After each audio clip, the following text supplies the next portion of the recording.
तो last lecture में हमने ड्यूट्रॉन के बारे में पढ़ा था। उसमें एक प्रोटॉन होता है और एक न्यूट्रॉन होता है, ठीक है। एक बाउंड स्टेट होती है प्रोटॉन्स और न्यूट्रॉन्स की। तो उसके लिए कुछ एक्सपेरिमेंटल ऑब्जर्वेशंस थी, उनमें से ये 3 ऑब्जर्वेशंस तो ये हैं। उसके अलावा हमने बाइंडिंग एनर्जी का देखा था और जो उसकी रेडियस है उसका देखा था, ठीक है। तो ये जो बाकी 3 ऑब्जर्वेशंस हैं, इनके लिए हम देखते हैं कि इनसे हम क्या इंटरप्रेट कर सकते हैं। तो सबसे पहले जो फर्स्ट है, it is about it's magnetic spin. तो जे की वैल्यू जो है वो 1 होती है और जो पैरिटी है इसकी पॉजिटिव होती है। तो आप देखिए, आपके पास एक न्यूट्रॉन है और एक प्रोटॉन है, ठीक है। तो जो टोटल स्पिन है आपके इन पार्टिकल्स की, वो या तो ये दोनों स्पिन्स अगर पैरेलल हो सकते हैं या फिर क्या हो सकते हैं, वो एंटी पैरेलल हो सकते हैं। तो स्पिन की वैल्यू या तो 0 हो सकती है आपकी, या फिर यहाँ पर 1 हो सकती है, ठीक है। इसके अलावा बाकी चीज़ें देखते हैं। तो जे इज इक्वल्स टू 1 और पैरिटी पॉजिटिव के लिए आपकी स्टेट्स देखनी, कौन कौन सी स्टेट्स पॉसिबल हैं। तो सबसे पहले जे इज इक्वल्स टू 1 के लिए आप देखिए। तो j इज इक्वल्स टू 1 कैसे आ सकता है, क्योंकि j आपका क्या होता है, l plus S and l minus S होता है, ठीक है। तो इस बेस पे हम देखेंगे l और s की वैल्यूज क्या हो सकती हैं। तो एक केस है आपका कि आपकी जो l की वैल्यू है वो 1 है और s की वैल्यू आपकी 0 है। दूसरा केस हो सकता है कि l की वैल्यू 0 है और s की वैल्यू 1 है। और एक केस हो सकता है कि आपका जो s है वो 1 है और जो l है वो 2 है, ठीक है। ये 3 स्टेट्स यहाँ पर बन सकती हैं। अब देखते हैं हम कि इनमें से कौन सी स्टेट जो है वो हमारी पैरिटी को भी सेटिस्फाई कर रही है। तो पैरिटी आपकी क्या होती है, -1 raise to the power l।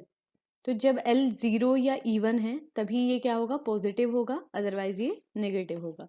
तो इस तरह से तो आपकी जो ये वाली स्टेट बन रही है जब l आपका 1 है, तो इस केस में पैरिटी नेगेटिव आएगी। इसका मतलब ये वाली स्टेट पॉसिबल नहीं है। तो बाकी जो 2 स्टेट्स बची हैं वो है आपकी l is equals to 0, l is equals to 2 के लिए। तो इनके करस्पॉन्डिंग जो इनके टर्म सिंबल हैं वो यहाँ पर लिख दिए हैं, क्योंकि टर्म सिंबल आप कैसे लिखते हो, आप लिखते हो 2s प्लस 1 l j, ठीक है। तो यहाँ पर जब s आपका 1 है तो इसीलिए आपकी ये वैल्यू हो गई 3, और l की जगह पे जब l 0 है तो वो हो गया s और j की वैल्यू तो 1 है। नेक्स्ट क्या था आपका कि l की वैल्यू 2 है, तो आपका दूसरा क्या हो जाएगा, 3d1। तो जो आपकी जे की और पैरिटी की वैल्यू है उसके बेसिस पे आपकी ये 2 स्टेट्स पॉसिबल हैं, ठीक है। अब अगर हम लॉजिकली देखें तो क्या है कि जो ये एस स्टेट है उसकी एनर्जी कम है as compare to D state. तो इससे हमें ऐसा लगना चाहिए कि जो आपकी 3s1 स्टेट है वो आपकी ग्राउंड स्टेट होनी चाहिए, ठीक है। पर एक्चुअली क्या होता है कि अभी हम देखते हैं जो हमारी बाकी ऑब्जर्वेशंस हैं उसके बेस पे हम देखते हैं कि क्यों ये पूरी तरह सही नहीं है कि ये आपकी ग्राउंड स्टेट है। तो जो आपके मैग्नेटिक डाइपोल मोमेंट और इलेक्ट्रिक क्वाड्रुपोल मोमेंट है उनकी वैल्यूज हम देखते हैं अगर आप जो है फर्स्ट स्टेट लेकर चल रहे हैं, ठीक है, l इजिकल्स टू 0। तो इस केस में क्या होगा, आपका जो मैग्नेटिक मोमेंट होगा वो सिंपली जो प्रोटॉन का मैग्नेटिक मोमेंट है और जो न्यूट्रॉन का मैग्नेटिक मोमेंट है उनका सम हो जाएगा। तो उसकी वैल्यू जो आ रही है वो आपकी 0.88 म्यू एन आ रही है। पर एक्चुअली आप देखिए कि ऑब्जर्व्ड वैल्यू ये है, ये दोनों काफ़ी क्लोज हैं पर एग्जैक्टली सेम नहीं है। तो हमारी जो ऑब्जर्वेशन है मैग्नेटिक मोमेंट की उसे ये सेटिस्फाई नहीं कर रहा है। अब सेकंड, अब देखिए l is equals to 0 state किसके लिए होती है, वो s के लिए होती है, और s की शेप क्या होती है, वो स्फेरिकल होती है, ठीक है। तो अगर ये स्फेरिकल है तो अगर तो आपका क्वाड्रुपोल मोमेंट जो है वो क्या होना चाहिए, 0 होना चाहिए, क्योंकि क्वाड्रुपोल मोमेंट आता ही तब है जब आपका चार्ज डिस्ट्रीब्यूशन जो है वो स्फेरिकली सिमेट्रिक हो। अगर ये स्फेरिकली सिमेट्रिक नहीं है तो क्वाड्रुपोल मोमेंट की एक वैल्यू आती है जो हमें ऑब्जर्व हुआ था। तो इस तरह से जो आपकी ये सेकंड जो ऑब्जर्वेशन है उसे भी सेटिस्फाई नहीं कर रहा है l इज इक्वल्स टू 0। तो इसके बेस पे जो पता लगा कि वो ये है कि एक्चुअली जो ड्यूट्रॉन है उसकी ग्राउंड स्टेट जो है वो इन दोनों स्टेट्स का मिक्सचर है, ठीक है। वो एक सिंगल स्टेट नहीं है एस या डी, वो इन दोनों का मिक्सचर होता है, ठीक है। तो मतलब वो प्योरली एस स्टेट नहीं है और एक एडमिक्सचर है एस और डी स्टेट्स का। तो ये हमें यहाँ से जो इसकी ऑब्जर्वेशन है उसके बेस पर हमें पता चला ड्यूट्रॉन के लिए। अब ये जो ड्यूट्रॉन की ऑब्जर्वेशंस है इसके बेस पे आप न्यूक्लियर फोर्स का नेचर देखिए कि वो क्या डिपिक्ट कर रहा है। तो पहली चीज़ आपने यहाँ पर देखी कि एस इज इक्वल्स टू 1 जो है वो पॉसिबल है, पर s इज इक्वल्स टू 0 जो है वो पॉसिबल नहीं है। तो ये क्या दिखा रहा है कि एक पर्टिकुलर स्पिन के लिए ही वो सिस्टम एग्जिस्ट कर रहा है। इसका मतलब जो आपका न्यूक्लियर फोर्स है वो स्पिन पे डिपेंडेंट है। ठीक है, तो ये हमें न्यूक्लियर फोर्स के बारे में पता चला कि वो स्पिन स्टेट्स पे डिपेंड करता है। सेकंड है, अब आपने देखा कि यहाँ पे जो स्टेट है वो इन दोनों स्टेट्स का मिक्सचर हो रही है, एक सिंगल स्टेट नहीं है। इसका मतलब ये हुआ कि जो आपका न्यूक्लियर फोर्स है वो टेंसोरियल नेचर का है। ठीक है, वो डायरेक्शनल डिपेंडेंट है। तो इस तरह से ये जो दो ऑब्जर्वेशंस, दो जो हमें न्यूक्लियर फोर्स के बारे में है उसके दो नेचर हमें ड्यूट्रॉन की हेल्प से पता लग गए कि एक तो वो टेंसोरियल नेचर का होता है और सेकंड वो स्पिन स्टेट पे डिपेंडेंट होता है। ठीक है, अब हम जो हमारे न्यूक्लियॉन्स हैं उनकी स्कैटरिंग के बारे में पढ़ेंगे। तो पहला हम ले रहे हैं न्यूट्रॉन प्रोटॉन की स्कैटरिंग। तो अब आप देखिए कि कोई भी स्कैटरिंग जो है वो आप दो तरीके से वो स्कैटरिंग की जा सकती है। ठीक है, अब पहला देखिए कि इसमें क्या है, यहाँ पे आपका प्रोटॉन रखा है और उस पर एक न्यूट्रॉन जो है आपने बम्बार्ड किया। तो उसके बाद क्या हुआ है कि ये स्कैटर हो गए हैं। ठीक है, ये न्यूट्रॉन चला गया आपका और ये प्रोटॉन हो गया। तो इस तरह की जो स्कैटरिंग है, जब आप ऐसे ऑब्जर्व कर रहे हो तो आप इसे लैब फ्रेम बोल रहे हो कि आप एक लैब में हैं और ये एक्सपेरिमेंट हो रहा है, आप इसको देख रहे हो। सेकंड है सेंटर ऑफ मास फ्रेम। ठीक है, तो जैसा कि नाम से ही लग रहा है कि सेंटर ऑफ मास, इसका मतलब जो इस केस में क्या होगा, जब भी ये पार्टिकल्स एक दूसरे से टकरा रहे हैं, स्कैटर कर रहे हैं, तो इनका जो सेंटर ऑफ मास है वो एनी टाइम क्या होगा, वो स्टेबल होगा। ठीक है, वो मूव नहीं करेगा। तो ऐसी जो फ्रेम है उन्हें हम बोलते हैं सेंटर ऑफ मास फ्रेम। तो यहाँ पर आप देखिए एक न्यूट्रॉन गया, यहाँ से प्रोटॉन गया और ये दोनों फिर स्कैटर होके ये प्रोटॉन चला गया आपका और ये न्यूट्रॉन चला गया। ठीक है, तो इस तरह के जो आप एक्सपेरिमेंट्स करते हैं उन्हें हम सेंटर ऑफ मास फ्रेम में बोलते हैं। वैसे सी सिस्टम बोलते हैं और लैब फ्रेम को आप एल सिस्टम बोलते हैं। ठीक है, तो अब इन दोनों फ्रेम का सिग्निफिकेंस ये है, एक तो क्या है कि जो एनर्जी है सेंटर ऑफ मास फ्रेम में, जो एनर्जी यूज़ हो रही है वो एक्चुअली कम होती है एज़ कम्पेयर टू जो आपको यूज़ करनी हो रही है लैब फ्रेम में। ठीक है, तो ये वाले लो एनर्जी में ये वाले एक्सपेरिमेंट्स किए जा सकते हैं। तो अब देखिए इसके बेस पे क्या आप लिख सकते हैं। तो कुछ जो रिलेशंस है, मतलब ये जो थीटा है इनके बीच में जो एंगल हैं और जो इनकी एनर्जी के बीच में कुछ रिलेशंस है वो हम देखते हैं। तो अगर आप एज्यूम कर रहे हो कि प्रोटॉन और न्यूट्रॉन का मास ऑलमोस्ट इक्वल है, तो क्या मिलता है आपको कि जो थीटा सी एम है वो इक्वल्स टू होगा 2 थीटा लैब। मतलब कि जो ये आपका थीटा लैब है, ये वाला जो एंगल है वो अ, किसके इक्वल होगा, मतलब थीटा सी एम आपके डबल होगा थीटा एल के। ठीक है, और ये कहाँ से आया, एक्चुअली जब ये पूरा डेरिवेशन किया जाता है इस टाइप के सिस्टम्स के लिए तो हमें ये फॉर्मूला मिलता है। तो इस फॉर्मूले में जब आप ये सब्सटीट्यूट करोगे कि दोनों मास इक्वल हैं, तब आपको theta C M is equals to 2 theta lab मिल जाता है।